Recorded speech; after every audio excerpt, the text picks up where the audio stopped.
In general, when you have blood sugar issues, especially type 2, you take herbs to address your pancreas, your adrenal glands, and your entire nervous system, because the nervous system is controlling your pancreas to produce insulin. Very often, the nervous system is down or weak, then you have weak insulin production. So strengthen those areas, which means for the nervous system, clean the head. Clean your sinuses, massage your head, use herbs for the head. Clean your bowels, because the solar plexus also is a nerve center, okay? You want to clean that up.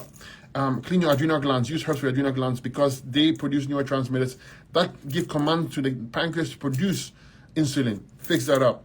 I would go on a low glycemic fruit diet. Apples, pears, cherries, berries, fantastic for this. Let me tell you something. On a 100% fruit diet, which you have to be on, your sugar will drop.